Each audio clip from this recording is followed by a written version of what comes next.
Let me ask you something honestly. Have you ever wondered why excessive masturbation kills motivation, even when people say it's normal and harmless? Because if it was harmless, then why do so many people feel stuck, lazy, unfocused, and disconnected from their goals, even though they know what they should be doing? Think about it. You're not weak. You're not stupid. You're not even lazy, yet your drive is gone. You wake up, scroll your phone, delay important work, and tell yourself, I'll start tomorrow. But tomorrow never comes. And the scary part? You don't feel pain about it anymore. You feel numb. That's where the real danger begins.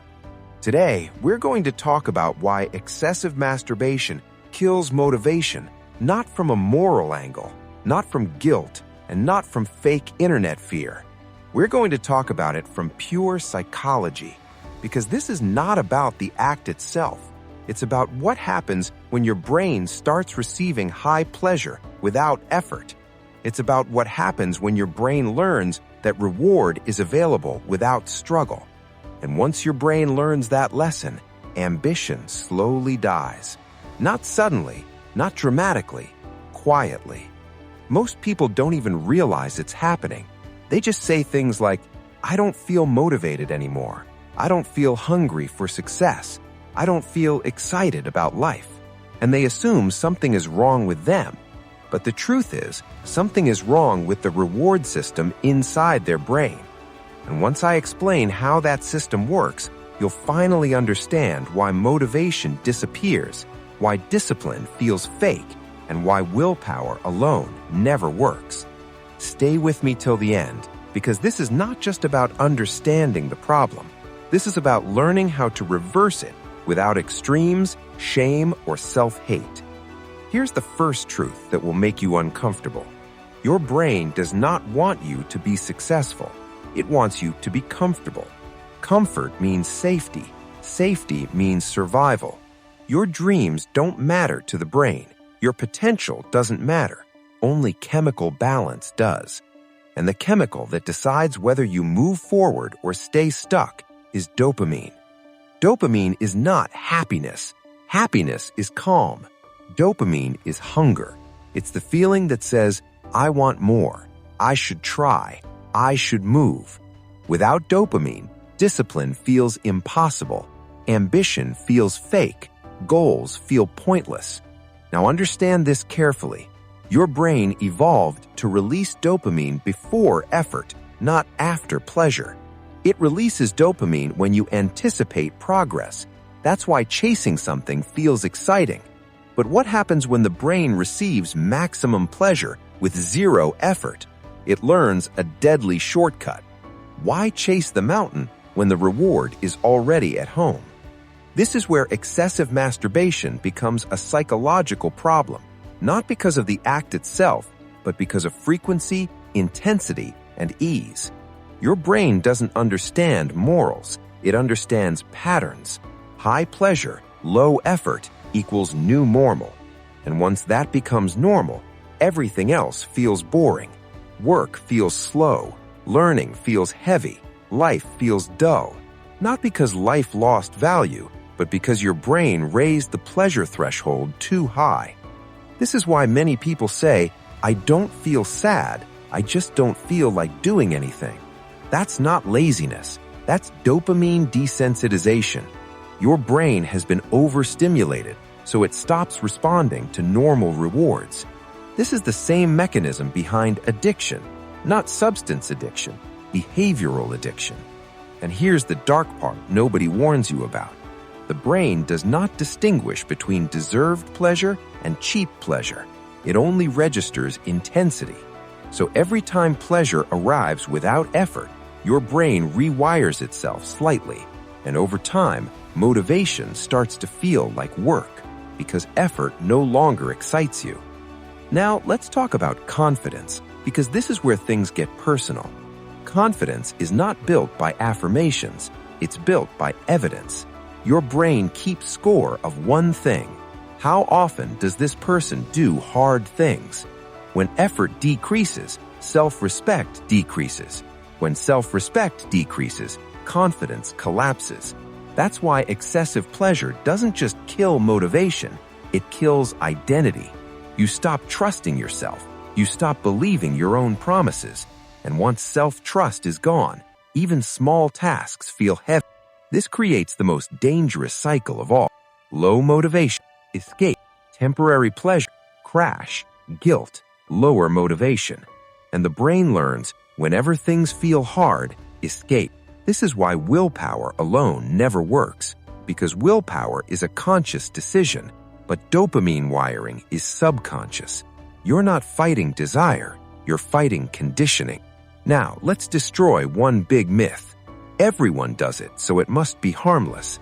Everyone scrolls, too. That doesn't mean it's harmless. Normalization does not equal optimization. Just because something is common doesn't mean it's neutral. The question is not, is it normal? The question is, what is it doing to my brain?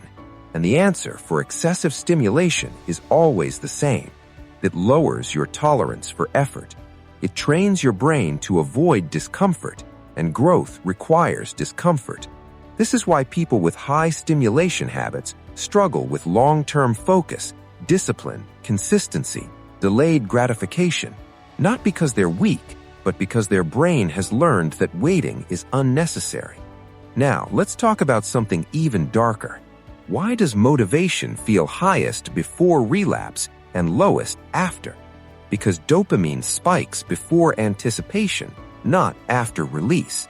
After release, dopamine drops sharply. That drop feels like emptiness, fatigue, fog, and your brain associates that drop with life itself. So life starts feeling empty, not because it is, but because your brain chemistry says so. This is also why many people feel socially withdrawn, unconfident, or passive. Dopamine fuels assertiveness. Low dopamine equals low drive to engage with the world. You don't chase opportunities. You don't take risks. You don't push. You settle. And settling feels safe until regret kicks in. Now, here's the most important part. The solution is not suppression. Fighting urges aggressively creates obsession. Shame strengthens addiction. Hate increases escape behavior. The real solution is rewiring reward. Your brain must relearn that effort leads to pleasure. Not instantly, not dramatically, but gradually. The first step is awareness without judgment. You're not broken, you're conditioned, and conditioning can be reversed. The second step is reducing excess, not eliminating life. Extremes shock the nervous system. Consistency heals it. The third step is delayed gratification. Even small delays rebuild dopamine sensitivity. Waiting teaches the brain patience again. The fourth step is replacement. If you remove pleasure without adding progress, your brain panics. So you replace easy dopamine with earned dopamine. Physical movement, cold exposure, learning skills, building something real. These feel harder at first because your brain forgot how to enjoy effort. But that enjoyment returns, slowly, silently, powerfully. And the final step, the most underrated one, micro wins. Your brain doesn't need massive success. It needs evidence of forward motion. One task completed, one promise kept, one uncomfortable action taken. That single action sends a powerful signal. I am not escaping. I am acting. And motivation follows action, not the other way around. This is the opposite of what society teaches you. Society says, feel motivated first. Your brain says, move first. Now, imagine this version of you. You wake up with a quiet drive, not excitement, drive. You don't feel superhuman. You feel grounded, focused, clear, because your brain is no longer drowning in stimulation. It can finally hear purpose again. That's what dopamine balance gives you. Not happiness, direction. And direction is far more powerful. Here's the truth most people never accept. You don't lose motivation overnight. You slowly train your brain to stop wanting more. But the opposite is also true. You can train it to want effort again. And when effort becomes rewarding, your life changes, not loudly, not instantly, but permanently.